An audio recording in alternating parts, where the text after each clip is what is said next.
Hello guys, welcome to our channel chess Teja. ప్రస్తుతం మనతో పాటు సీనియర్ జర్నలిస్ట్ దాము బాలాజీ గారు. నమస్తే సార్. నమస్తే.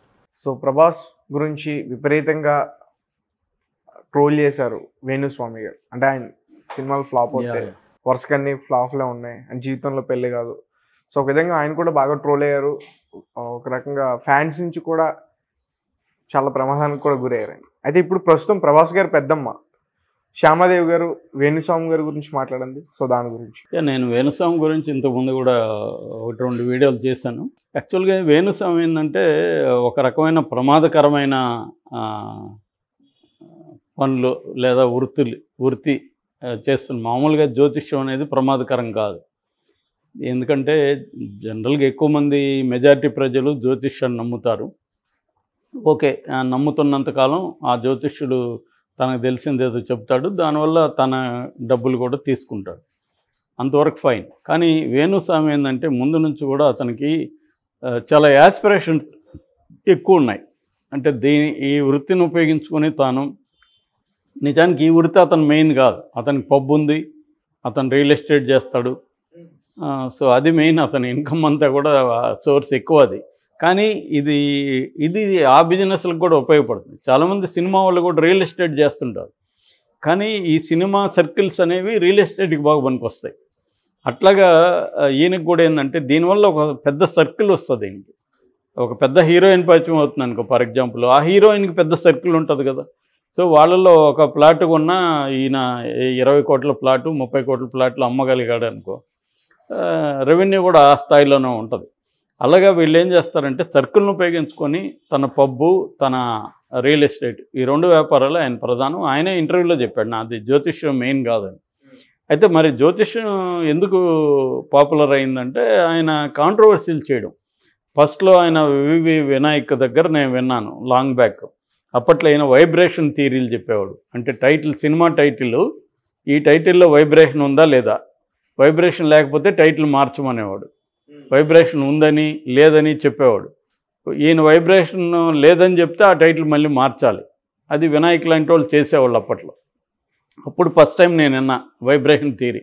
వేణుస్వామి అంట ఒకడు అని ఫిల్మ్ నగర్ సర్కిల్లో చెప్పుకునేవాళ్ళు అనమాట. అటునుంచి మెల్లమెల్లగా ఈయన ఏం చేశాడంటే కావాలనే కాంట్రవర్షియల్గా మాట్లాడడం. ఇప్పుడు ఒక సెలబ్రిటీ జంట వాళ్ళిద్దరు విడిపోతారని ముందే చెప్తే అది కాంట్రవర్సీ అవుతుంది కదా ఆటోమేటిక్గా. ఈయన కాంట్రవర్సీ చేయడం. నిజానికి ఈయనకి జ్యోతిష్యం అనేది ఒక దాని ఏమంటారంటే ప్రిడిక్ట్ చేయడం, భవిష్యత్తుని ఊహించడమే, అంతకంటే ఏం లేదు. జ్యోతిష్యం చేసే పని ఏంటంటే భవిష్యత్తును ఊహిస్తుంది. ఆ ఊహించినప్పుడు కొన్ని నిజమవుతాయి. ఎవడైనా, నువ్వైనా నేనైనా కూడా కొద్దిగా ప్రాక్టీస్ చేస్తే జ్యోతిష్యం అవసరం లేదు. ఊహించి చెప్పడం ప్రాక్టీస్ చేసి మనం అలవాటు చేసుకోవచ్చు. ఎందుకంటే జనరల్గా మనుషులకి ఏంటంటే ప్రతి మనిషికి ఏదో ఒక ఇష్యూ ఉంటుంది.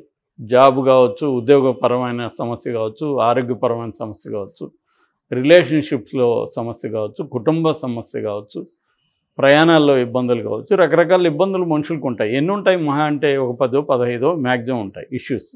ఆ ఇష్యూస్ పెట్టుకొని మనం నీకు పలాని నీ ఏజ్ ఒక 20 అనుకో, ఇంకొక 2 ఏళ్లలో నీకు బ్రహ్మాండమైన ఉద్యోగం వస్తుందని చెప్తాను, ఈ 2 ఏళ్ళు నీకు కష్టాలని చెప్తాను. నీకు ఈ లోపల వచ్చేసింది అనుకో, అవును గురువు 3వ ఇంట్లో ఉండి సడన్గా జంప్ అయ్యాడు 4వ ఇంటికి, దానివల్ల నీకు త్వరగా వచ్చేసిందని చెప్తాను. నేను చెప్పింది 2 ఏళ్ళ లోపల అని చెప్పాను అంటాను. అలాగా దీన్ని ఎట్లన్నా మాయ చేయొచ్చు అనమాట. సో జ్యోతిషం అనేది ఏంటంటే ఒక ఫాల్స్ హోప్ ఇస్తుంది మనుషులకి, కష్టాలు తీరుతాయి అనేది ఫైనల్గా చెప్తారు. జనరల్గా జ్యోతిషం అనేది పాజిటివ్గా ఫాల్స్ హోప్ ఇవ్వడానికి పనికొస్తుంది. కానీ ఈయన కంప్లీట్గా నెగిటివ్గా వాడుకుంటున్నాడు. దీన్ని నెగిటివ్గా వాడుకొని ఫలాని జంట విడిపోతారు, అదేదో శుభం పలకరా అంటే నీ భార్య ముండం వస్తుంది అన్నాడని సామెత ఉంటుంది. అలాగా ఇతను పెళ్లి కాకముందే వాళ్ళు పెళ్లి చేసుకుంటే విడిపోతారు అని మొన్న కూడా విజయ్ దేవరకొండ ఆమె రష్మిక గురించి చెప్పాడు. వాళ్ళు పెళ్లి చేసుకుంటారు విడిపోతారు అని చెప్పాడు. రష్మికకి నేను చెప్పానని కూడా చెప్పాడు. ఈయన లక్ ఏంటంటే ఈయన దగ్గరకు వచ్చి చాలామంది హీరోయిన్లు పూజలు చేయించుకోవడం, కెరీర్కి సంబంధించి ఇటువంటివి ఇదైందన్నమాట. వాళ్ళు కూడా సెలబ్రిటీ అయిన వాళ్ళనే ఎక్కువగా నమ్ముతారు. వాళ్ళకు కూడా అలాంటిది కావాలి, సెలబ్రిటీ స్టేటస్ కావాలి. సో ఈయన అలా చేస్తున్నాడు. ఈయన ఖచ్చితంగా ఏదో ఒక హీరో ఫ్యాన్స్ లేకపోతే ఏ రాజకీయ నాయకుడి అభిమానులు ఈయన ఎప్పుడో ఒకసారి తాడదీస్తారు ఖచ్చితంగా. ఎందుకంటే ఈయన ఎవరెవరో చనిపోతారని కూడా చెప్పేస్తుంటాడు.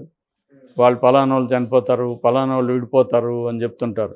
అట్లాగే ఈ మధ్య ఈయన ఏం చేస్తాడంటే ప్రభాస్ మీద ఫోకస్ చేస్తాడు. ఎవరికి బాగా ఫోకస్లో ఉంటారో వాళ్ళ గురించే చెప్తాడు. ఏ చిన్న చిన్న యాక్టర్ల గురించి ఈయన చెప్పడు. ఎందుకంటే ఈయనకు కూడా తెలుసు పెద్ద స్టార్ ఎవరు ఉన్నారో వాళ్ళని టార్గెట్ చేస్తే మనం పాపులర్ అవుతాం. అందుకని ఆ మధ్య కూడా జూనియర్ ఎన్టీఆర్ చెప్పాడు, వాళ్ళమ్మ షాక్ అయింది, నాకు తిరుమలలో కలిసింది,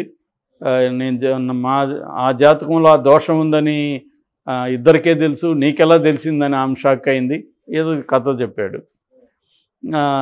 ఇప్పుడేమో కొత్తగా ప్రభాస్ కెరీర్లో అన్ని సినిమాలు ఫ్లాప్ అవుతాయి, ప్రభాస్ కెరీర్ దారుణంగా ఉంటుంది, అతను సినిమా రంగం నుంచే వెళ్ళిపోతాడని కూడా చెప్పాడు.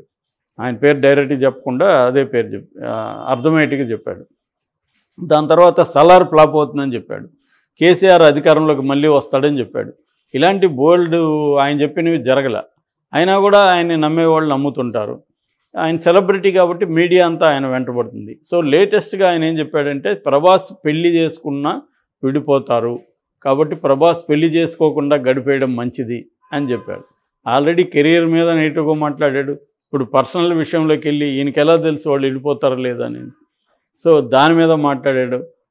ఏం చెప్పినా సలారే హిట్ అయిందిగా, పెద్ద ఎత్తున డబ్బులు వచ్చేదానికి. మరి ఈయన అది గెస్ట్ చేయగలిగాడా? గెస్ట్ చేయలేదు.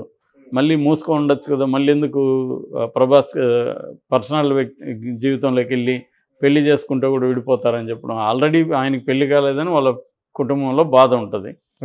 సో అటువంటిది ఏం చెప్పడం వల్ల శ్యామలాదేవి వాళ్ళ పెద్దమ్మ కృష్ణరాజు భార్య ఆమె రియాక్ట్ అయింది. ఇది చాలా ఘోరమైన విషయము, మేము ఖండిస్తున్నాము. మామూలుగా అయితే పిచ్చుక మీద బ్రహ్మాస్త్రం ఎందుకని వాడు కృష్ణరాజు ఇట్లాంటివి వచ్చినప్పుడు, అంటే ఏదో చిన్నవాళ్ళు వాళ్ళేదో మన మీద బతుకుతుంటారు, వాళ్ళని మనం ఏదో కక్ష తీర్చుకోవడం ఎందుకన్నాడు కాబట్టి వదిలేస్తున్నాం అన్నట్టుగా ఆమె మాట్లాడింది. ఇండైరెక్ట్గా అతను పిచ్చుక, వీడు ఒక పిచ్చుక మా మీద బ్రహ్మాస్త్రం వేస్తున్నారు, పిచ్చుక మీద మేమెందుకు బ్రహ్మాస్త్రం వేయాలి, వదిలేస్తాం అన్నట్టుగా నేను మాట్లాడింది. కానీ బాధేస్తుందని చెప్పింది. ఖచ్చితంగా ఇతను వల్ల బాధేస్తుంది కదా అవతల వాళ్ళకి. ఇప్పుడు పెళ్లి చేసుకుంటుంటే వాళ్ళిద్దరు విడిపోతారంటే వాళ్ళ రెండు ఫ్యామిలీలకి ఇబ్బందే కదా. ఎంతో కొంత నమ్మకాలు ఉంటాయి, భయం ఉంటుంది, విడిపోతారేమో నాకు భీతిని కలిగించడమే కదా. జనరల్గా నువ్వు పాజిటివ్గా జ్యోతిష్యం అనేది ఒక పాజిటివ్ హోప్ని ఇవ్వడానికి ఉపయోగపడితే అది మంచిదే. కానీ నెగిటివ్గా ఇచ్చి వాళ్ళని ఒక రకమైన సైకలాజికల్గా ఎఫెక్ట్ పడుతుంది. ఎప్పుడైనా నెగిటివ్గా నువ్వు పనికిరావు, నువ్వు యూజ్లెస్ అని నేను నీకు చెప్పాను అనుకో, అది నీ మైండ్ మీద కొంత పడుతుంది.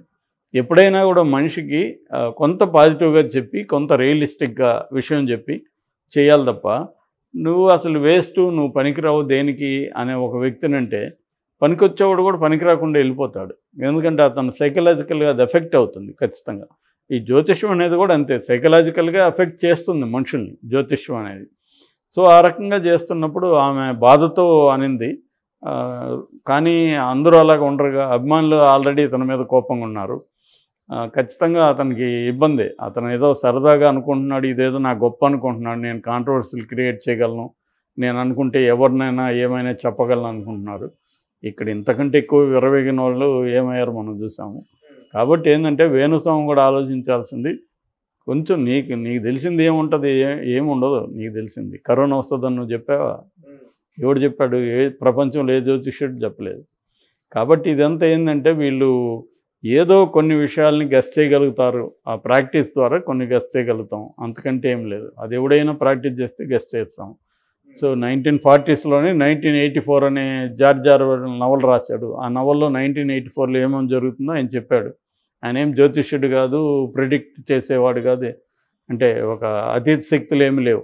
ఎవరైనా మనం బాగా స్టడీ చేసినప్పుడు భవిష్యత్తు ఎలా ఉండబోతుంది, ఏ రంగం ఎలా ఉండబోతుంది అనేది అనేక మంది ఎకనామిస్టులు కానీ మిగతా చాలామంది చెప్పగలుగుతారు. అంతేగాని అది ఇతను ఆ మేరకి జ్యోతిష్యంలో ఇతనే మొన్న ఒక ఆయన జ్యోతిష్యుడు వచ్చి మన ఆఫీసులో చెప్తున్నాడు, ఆయన జాతకం నన్ను చెప్పమన్నాడు సార్ అని చెప్తున్నాడు. ఎవరు ఈయన జీవీఎల్ ఆచార్యులు ఆయన చెప్తున్నాడు. అలాగా వీళ్ళ జాతకాలే వీళ్ళకి తెలియదు, వీళ్ళు ఏం చేస్తారో తెలియదు. ఆయనకి ఎప్పుడు ఏం జబ్బు వస్తుందో చెప్పగలడు ఆయన? ఏమన్నా చెప్పలేరు. కాబట్టి ఇటువంటి కాంట్రవర్సీలు చేసి అనవసరం తలనొప్పులు తెచ్చుకోవడం మంచిది కాదు. ఆ రకంగా ఆమె బాధపడుతూ చెప్పింది అంతే. Okay sir, thank you so much.